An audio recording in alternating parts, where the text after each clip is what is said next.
Ji welcome back to another video of the reality talker. So finally Pakistan की जो government है उसने PUBG को ऑफिशियली टेम्परेरी तौर पे जो है वो बैन कर दी है।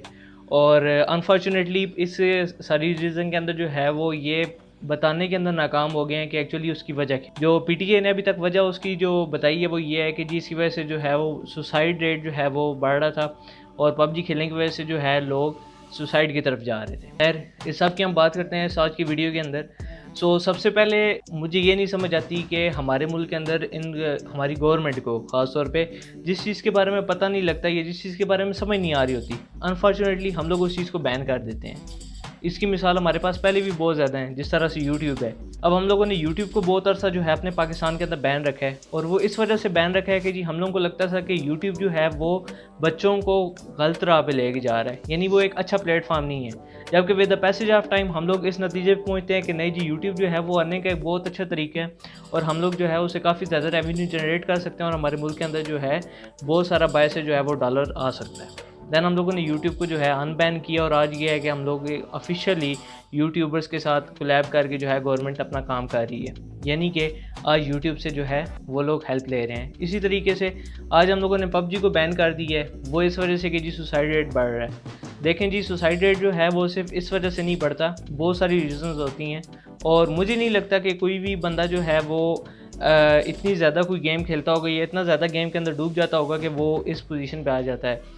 दूसरी बात अगर की जाए कि ठीक है जी अगर किसी ने सुसाइड किया या कुछ जो है वो रजिस्टर्ड हुए हैं इस तरह के केसेस, तो गवर्नमेंट को मैं ये याद दहानी कराना चाहता हूँ कि कोई भी प्लेटफॉर्म बुरा नहीं होता, उसका जो यूज़ है वो डिपेंड करता है कि एक्चुअली जो बंदा यूज़ कर रहा है वो उसको किस तरह से कर रहा है। मुझे नहीं लगता कि एक पबजी प्लेयर जो है वो दिन में 3 या 4 गेमों से ज़्यादा कोई खेल पाता होगा। हाँ, मैंने ये चीज़ भी देखी है कि 16-17 साल के कुछ लड़के इस तरह के भी हैं वो जो सारा दिन 8-8 9-9 घंटे उस पर लगे रहते हैं, वो चीज़ गलत है। और फिर अगर पेरेंट्स उस चीज़ को कोर्ट के अंदर जाके चैलेंज करने लग पड़े कि ये पूरा प्लेटफॉर्म ही गलत है, तो ये चीज़ मेरे ख्याल में गलत है, क्योंकि उन्हें वो चाहिए कि वो अपने बच्चों को रिस्ट्रिक्ट करें, ना कि वो जो पूरा प्लेटफॉर्म है वही बंद करा दें। इसी तरह इस वक्त पाकिस्तान के अंदर काफ़ी सारे इस तरह के एप्लीकेशंस और इस तरह के प्लेटफॉर्म चल रहे हैं जिस पे बहुत ज़्यादा क्रिटिसाइज़ किया जा रहा है। उसके अंदर एक टिकटॉक को भी ये क्रिटिसाइज़ किया जाता है।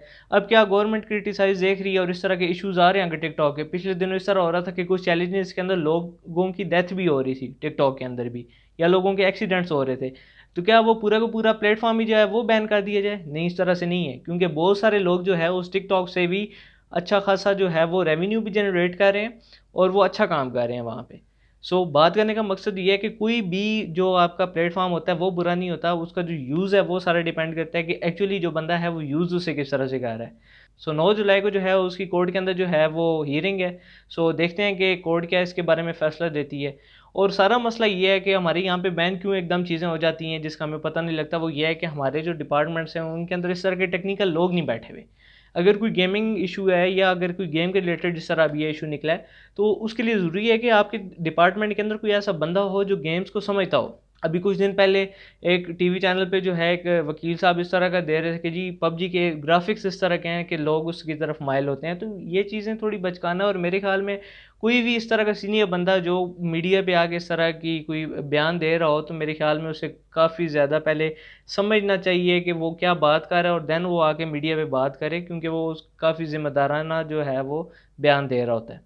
अच्छा, इसके बाद बात करते हैं कि अब पबजी बैन होगी या टेम्परेरी तौर पे आप पबजी वाले क्या करेंगे? तो जी सर्वर आपके पीछे से रोक दिए गए हैं, पीटीए ने वो उन पे बैन की है। तो अगर आप वीपीएन का भी यूज़ करते हैं तो उसका भी आपको ख़ास फ़ायदा नहीं होना। क्यों? क्योंकि पबजी जो है वो सर्वर बेस्ड पीछे से काम कर रहा होता है और उसके अंदर पिंग का जो है वो काफ़ी ज़्यादा काम होता है।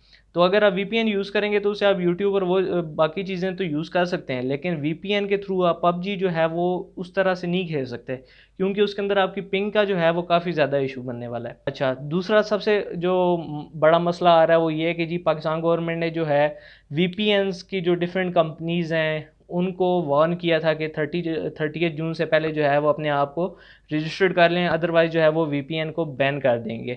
30 जून गुजर चुकी है और मेरे ख्याल में काफ़ी सारे जो वीपीएन के जो कंपनीज़ हैं उन लोगों ने अपने आप को रजिस्टर्ड करा लिया होगा। अगर पाकिस्तान बैन करती है तो उसका भी वही बात है कि हमें ये नहीं पता इस वक्त के वीपीएन का एक्चुअल यूज़ क्या है। वही पहले वाली बात आ जाती है कि हम लोगों को प्रोफेशनल बंदे ना होने की वजह से हम लोगों को उस चीज़ का आइडिया ही नहीं है कि वो एक्चुअली है किस लिए। हम लोग समझते हैं कि कुछ जो पाकिस्तानी लोग जो है वो वीपीएन का इस्तेमाल कर रहे हैं, वही सारा इस्तेमाल है, ऐसे नहीं है। बहुत सारे इस तरह के सॉफ्टवेयर हाउसेज हैं, बहुत सारा इस तरह के जो है आपके कॉल सेंटर्स हैं, उसके बाद फ्रीलांसर्स जो है, या इस तरह के और दूसरे लोग जो ऑनलाइन प्लेटफॉर्म पे जो है वो अच्छी अर्निंग कर रहे हैं, तो वो लोग वीपीएन का खास तौर पर यूज़ करते हैं और अपनी जो लोकेशंस हैं वो दूसरे कंट्रीज़ के अंदर ट्रांसफ़र करके जो है वो अपने जो है वो उन्होंने बिज़नेस चलाया हुआ है। खैर, गवर्नमेंट इस बारे में अच्छी जानती है और उम्मीद करता हूँ कि एक अच्छी पॉलिसी जो है सारे के मुतालिक इंट्रोड्यूस कराई जाएगी और जल्द अज़ जल्द इंट्रोड्यूस कराई जाएगी। और मेरे ख्याल में गवर्नमेंट को चाहिए कि इस सारी सख्ती से कि नहीं इस वक्त करनी चाहिए, क्योंकि हम लोग इस तरह के हालात के अंदर नहीं हैं, और जिन चीज़ों पे काम करने की ज़रूरत है उस साइड पे काम किया जाए। ये भी नहीं कि जो ऑलरेडी चीज़ें काम कर रही हैं उन पे भी हम लोग बैन लगा के बैठ जाएं और जो अनएम्प्लॉयमेंट की रेशो है वो ज़्यादा हो जाए। क्योंकि इस वक्त ऑनलाइन जो है वो काफ़ी ज़्यादा लोग अर्निंग कर रहे हैं और इस तरह के जो प्लेटफॉर्म्स हैं, ये वीपीएन और इस तरह की चीज़ें जो है वो लोग यूज़ कर रहे हैं और वो लोग अपना घर बार जो है चला रहे हैं। तो अगर हम लोग इस टाइम पे जो है अगर हम उन लोगों को डिस्टर्ब करेंगे तो हमारी अनएम्प्लॉयमेंट का जो रेट है वो और ज़्यादा बढ़ जाएगा। तो उम्मीद करता हूँ कि गवर्नमेंट इस सब के बारे में सोचेगी और ख्याल करेगी, और जो टेक्निकल लोग हैं वो अपने साथ कोलैब करेगी या रखेगी परमानेंटली उनको, ताकि जो है वो एक बेहतर पॉलिसी, और बैन करने से पहले कम से कम ये सोच सके कि हम लोग जो बैन कर रहे हैं उसका हमारे इन फ्यूचर क्या इम्पैक्ट पड़ने वाला है, या वो बैन करनी भी चाहिए, नहीं करनी चाहिए, ये क्या वजह। मिलते हैं एक नई वीडियो के अंदर एक नए टॉपिक के साथ। तब तक के लिए अपने अपना और अपने अपना का ख्याल भी रखना है और मास्क का भी इस्तेमाल लाजमी करना है। अस्सलाम वालेकुम।